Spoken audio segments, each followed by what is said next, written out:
All right, shalom, shalom. First and foremost, I want to give all praise, honor, and glory to Yahweh, Bahashem, Yahweh Shai, Baha Kodash. Double honor to the apostles and elders at Great Millstone who teach and rule well.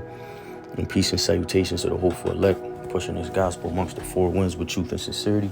To you I say shalom. All right, it's your brother Parathon with a quick lesson. Spirit been on, brothers. Just to not get comfortable here, man. Micah 2:10 says, "Depart. Therefore, this is not your rest." It's more so a spiritual departure, not getting comfortable, not putting our feet up. Not getting used to these jobs, just getting used to positions we have been established in. In Babylon. To always keep in mind that the Lord is coming back, man. No one, not even Yahweh Shai, knows the day, the time, the hour. But just to be on watch, right, and to be able to drop everything in the blink of an eye, man. Because none of these things we own, we possess, they don't mean shit, right? Our treasures are in heaven. So I'm opening up with this Hebrews 11 and verse 8. The Lord willing, this lesson's edifying. It says, "By faith Abraham, when he was called to go out into a place which he should, after receive for an inheritance, obeyed. And he went out, not knowing whither he went." So this was one of the first examples of loyalty, of obedience, right? And just for edification's sake, we can just go into the word obey here, or obeyed, which basically means to listen. Abraham listened to the Lord. He believed in the Lord. He placed faith. Excuse me, Salakia. He placed faith in the Lord. See, to listen, to hearken, which means to listen. Of one who on the knock at the door. Salakia, I got hiccups. Of one who on the knock at the door comes to listen who it is. The duty of a porter. To hearken to a command. Right? To submit to. Right? To be submissive. Women don't like that. But, the Strong's goes into to listen attentively. Just to listen, man.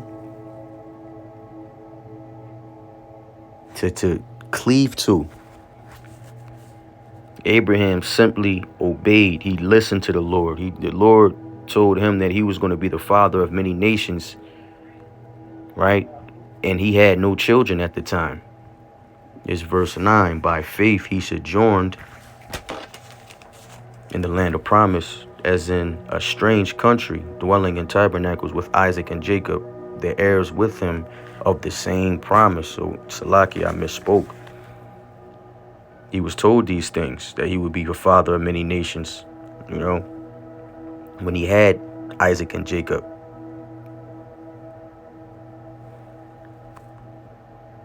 It's verse 10. For he looked for a city which hath founded nations. Salakia. For he looked for a city which hath foundations, whose builder and maker is of Yahweh. And that reminds me of Matthew 7. It says, for he looked for a city which had the foundations, right? Whose builder and maker is Yahweh. So a city, in this case, he was looking for a physical place, right? But we know that wherever he he settled, that was the city, if you can receive it. Israel's a people before it's a place, right? It's twofold. But in this particular verse, it was literal. He was literally sojourning. He was looking for a city, which, whose builder and make. And that's Matthew 7. Real quick. It's Matthew 7 and 24. Therefore, whosoever heareth these sayings of mine and doeth them, I would liken him unto a wise man which built his house upon a rock. And the rain descended, the floods came, the winds blew and beat upon that house, and it fell not, for it was founded upon a rock. Right? A solid foundation. That rock is Yahweh Shai, that chief cornerstone. The stone the builders refused, right? So this truth, the law, statutes, and commandments, right? These morals and principles of the Heavenly Father, Yahweh Shai, is our foundation. Abraham was looking for a place, not defiled, if you will. A place where he could have a new start, because the Lord told him to depart from the place where his father was from, where it was wicked.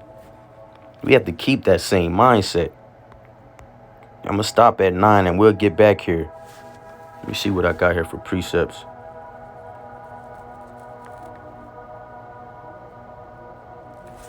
We can jump to Hebrews 13, 14. But we have no continuing. Shalakia. Hold on.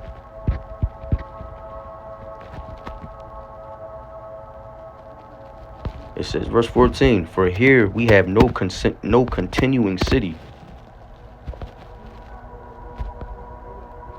Salaki, I may have to, let me see if we got some meat in here.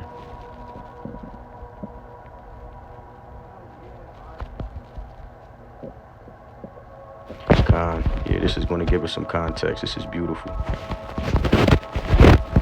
It's Hebrews 13. And I breeze through it.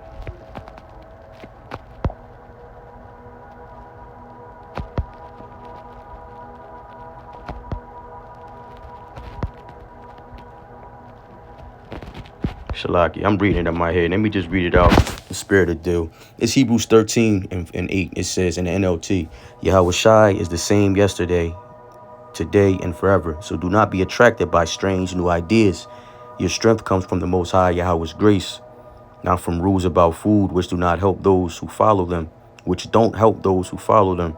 We have an altar from which the priests and the tabernacle have no right to eat. Under the old system, the high priest brought the blood of animals into the holy place as a sacrifice for sin, and the bodies of the animals were burned outside the camp. So also Yahweh Shai suffered and died outside the city gates to make his people holy by means of his own blood, which does away with the animal sacrifice of sin, as it just said, right? It's verse 13. So let us go out to him outside the camp and bear the disgrace he bore. For this world is not our permanent home.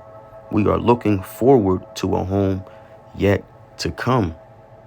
Right? For we have no continuing city, but we seek one to come.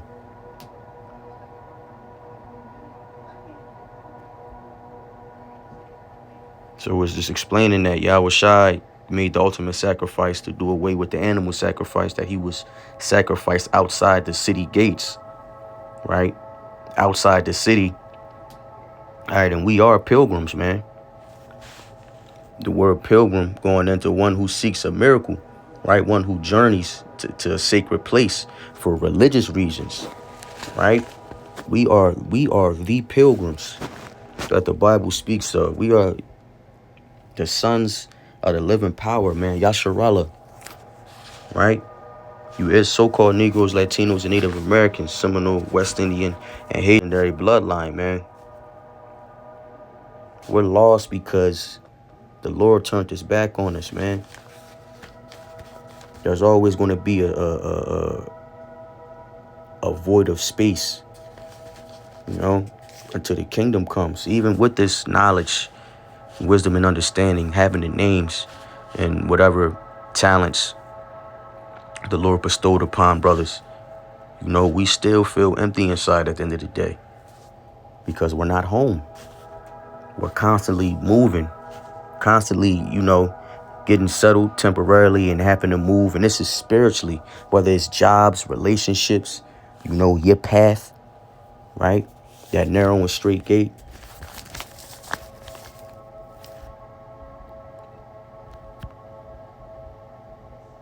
And from there, we can jump to it's Matthew 8 and 20. Again.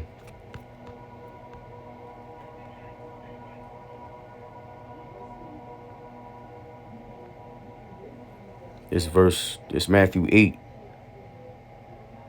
and 18 when Yahweh Shai in the NLT When Yahushua saw the crowd around him, he instructed his disciples to cross the other side of the lake.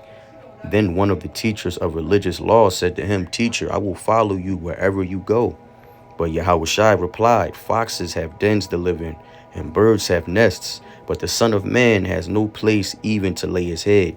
Another disciple of his said, "Lord, first let me return my home and bury my father." The point was in 20, right? The point was in 20. Even Yahushua didn't have a place to lie his head. Why? Because he was a pilgrim. He was moving on the Lord's time. He was all about the mission. The Lord didn't need a place to raise. He didn't need a place to rest his head, right? That's what he had the disciples for. That's what the body was for, right? You don't think the Lord would have gave Yahushua a house if it wasn't that time? The Lord didn't deal with women. The Lord was locked in. The only one perfect in this flesh to step foot on this ground, man.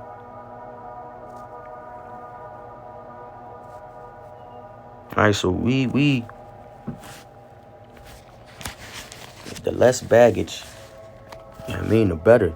The less weight we're walking around carrying, the better, man. Most of the weight we carrying is surface level. It's shallow. It really doesn't matter in the grand scheme of things, man. So that's the point there. You see, pilgrims move off of faith, man. There's never no certain place of rest, right? Just like we utilize our faith to retain our mindset, right? Our faith can be compartmentalized and used, for whatever situation presents itself and in what measure that faith requires, man, if that makes sense, right? A tent symbolizes here today, going tomorrow, man.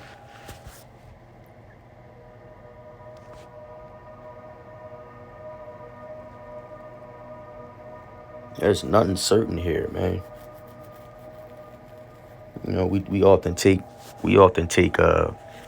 We take things, people, and time for granted. We take the Lord for granted. Subconsciously now, in the world, man, we didn't give a fuck about nothing. Now you realize that we're in this flesh and we're gonna go off, but a just man falls 7 times and get it fucked. Start about that process of getting back. What are you doing when you falling off? Are you repenting sincerely? Are you praying sincerely? Are you doing what's necessary to make your sacrifices worthy? What's that, James? It's James 4:13.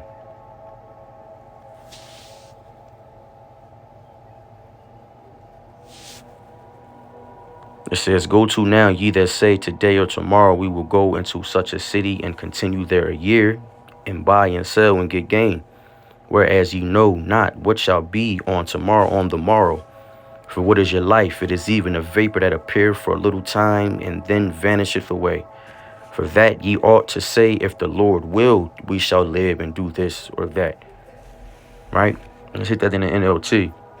"Look here, you who say today or tomorrow we are going to a certain town and we will stay there a year. We're going to do business. We'll make a profit." Right? This is Jake.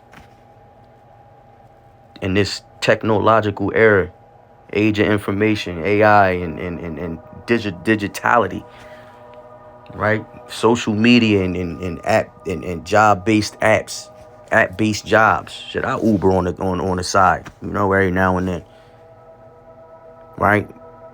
But it's prideful to think that you have that time to even put yourself in a position to move to another city and be there a year and expect to make money, this, that, and the third, when none of this is promised, man. This reminds me of the parable of the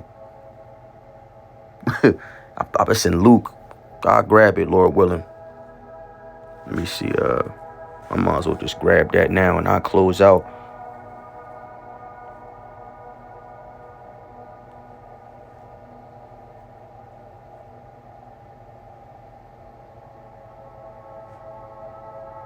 Con.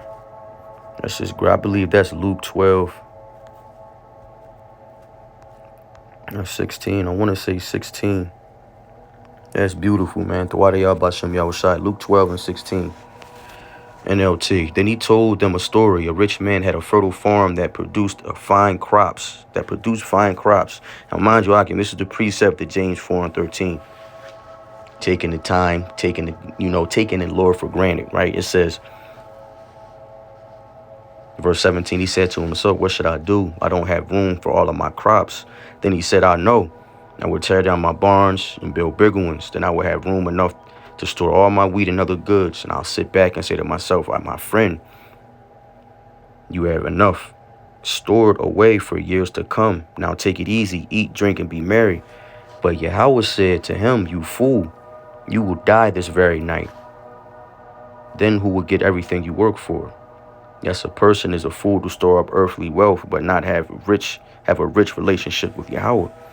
Then turning to his disciples, Yahushua said, that is why I tell you not to worry about everyday life, whether you have enough food to eat or enough clothes to wear. For life is more than food and your body more than clothing. Look at the ravens. They don't plant or harvest or store food in barns, for Yahweh feeds them.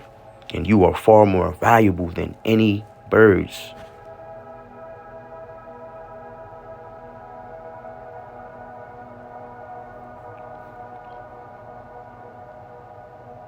I'll just continue.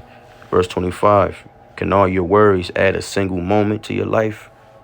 And if worry can't accomplish a little thing like that, what's the use of worrying over bigger things? Look at the lilies and how they grow. And that's the point. Right? Now we're transitioning because it's like the body is more than food. Right? The clothes, the body, Salakia.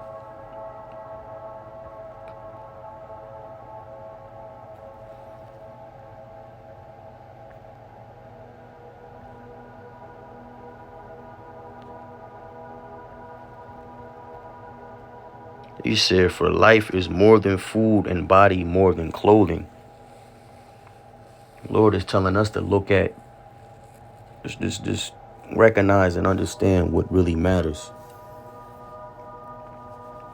As long as we keep a rich spiritual relationship with the Heavenly Father, that's going to determine our life here. Which we love not our lives to death anyway, but by default, man, we should be that relay AR set not. Whew.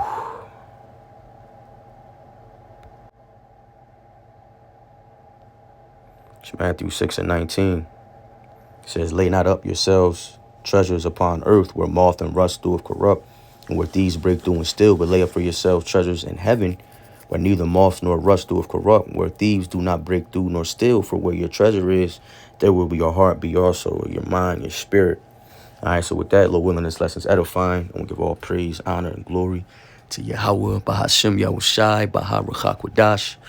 Double honor to the apostles and the elders of Great Millstone, and peace and salutations to the hopeful elect. I'm a part 2 this lesson. Kwame Yasharal and the Baba Ball. Shalom.